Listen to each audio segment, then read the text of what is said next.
안녕. Nightmares creep while you and me repeat. This bittersweet heat is suffocating. I'm waiting and always hesitating. Kryptonite desires set my heart. Wanna drink with us? Hello les gens, c'est Anto Sensei, j'espère que vous vous portez bien. Aujourd'hui, petit top 6 animé où le héros est transporté dans un autre monde et est surpuissant ou ultra compétent. Sur ce, let's go!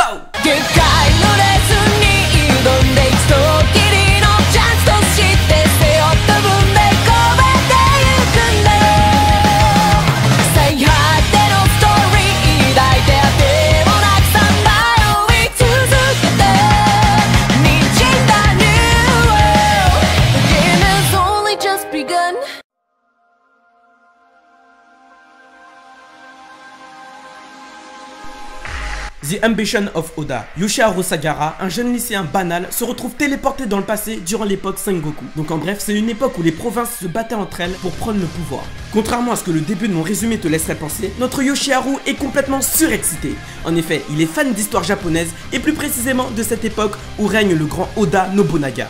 Cependant, quel choc il recevra quand il se rendra compte que toutes les célébrités de l'époque qu'il adulait étaient en réalité des femmes. Ce dernier va faire la connaissance de la grande Oda Nobuna. Il lui apprendra qu'il vient du futur et ainsi deviendra un de ses serviteurs les plus proches. Nous suivrons ainsi notre jeune lycéen dans des aventures épiques dans un monde où il est vu comme un dieu grâce à sa connaissance de l'histoire. J'ai bien aimé le concept du héros qui ne se cache pas de parler du futur dans le passé et qui préfère faire la guerre plutôt que d'essayer de rentrer chez lui.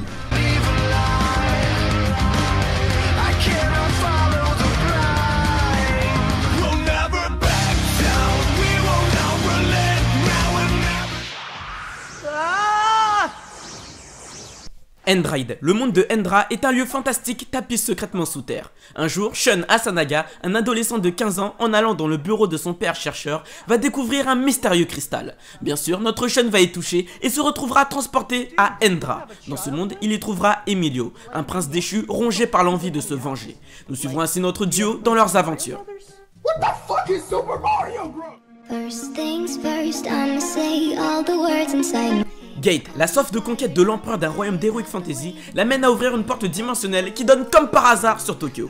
La ville se retrouve envahie par une armée composée de chevaliers et de monstres. Mais la force d'autodéfense japonaise réussit à éliminer les envahisseurs. Le gouvernement décide alors d'explorer l'autre monde pour se protéger, mais aussi pour y trouver de nouvelles ressources naturelles. Nous suivrons l'unité du lieutenant Yuji Itami, un otaku qui connaît très bien la culture de l'imaginaire et tout ce qui touche à la fantasy. L'histoire raconte les relations sociales et politiques de ces deux mondes à travers ces différents personnages. Là, dans cet animé, c'est vraiment comme si on lâchait un otaku dans un monde fantastique, sauf que tu rajoutes un champ de bataille dans lequel il peut mourir à n'importe quel moment, ce qui n'est pas vraiment négligeable.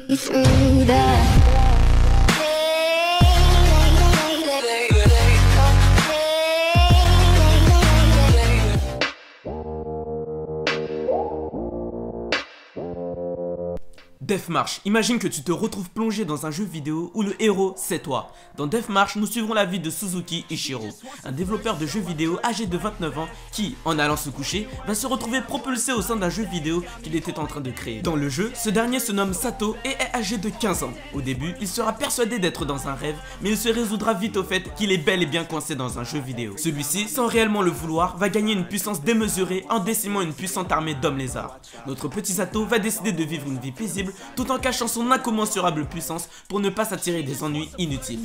Malheureusement, ce n'était pas sans compter le retour du roi démon. Alors oui, quand tu le regarderas, t'auras l'impression de regarder une copie de Sword Art Online, mais avec la sensation d'avoir un héros plus mature que Kirito, puisque dans cet animé, Sato, comme je l'ai dit, est un bonhomme de 29 ans dans un corps d'un ado de 15.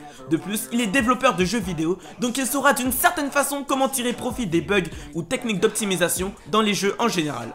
Tu verras donc que son expérience va énormément l'aider, en plus de son pouvoir ultra cheaté. Girl all day, I don't wanna think, I just want to play. Keep me underneath the sheets while we sleep all day.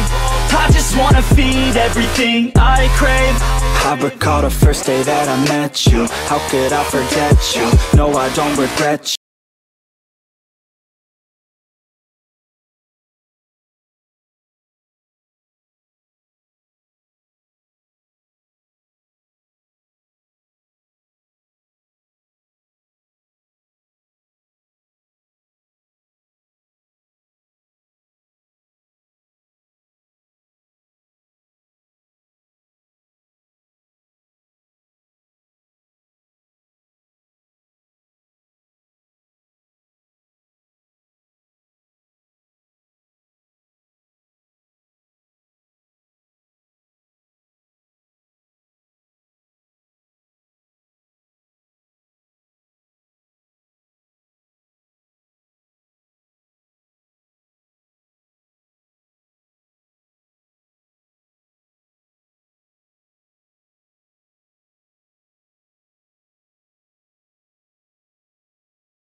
Outbreak Company. Imagine que tu passes un entretien d'embauche, donc tout se passe grave bien. À un moment, ton futur directeur t'invite même à prendre un verre avec lui, donc toi t'acceptes. Sauf qu'en réalité, le café que t'as pris était gorgé de somnifères et lorsque tu te réveilles, tu te retrouves dans un putain de monde ressemblant à un MMORPG.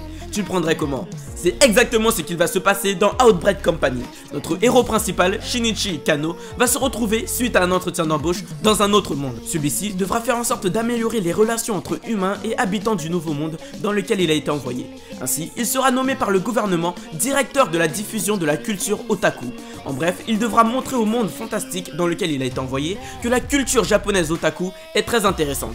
Et pour ce faire, il passera du temps avec la princesse de l'Empire, une jeune fille assez spéciale et surtout ressemblant à un de ses fantasmes. Bon, avant que tu te dises que ce sera un animé banal, tu te rendras vite compte en le visionnant qu'en fait, pas du tout. L'animé soulève des thématiques très importantes comme le racisme, la discrimination, l'esclavage et même un peu de diplomatie internationale. En bref, cet animé peut très bien t'enjailler, que tu désires connecter ton cerveau en le visionnant ou non. Third things third, send a prayer to the ones up above. All the hate that you've heard has turned your spirit.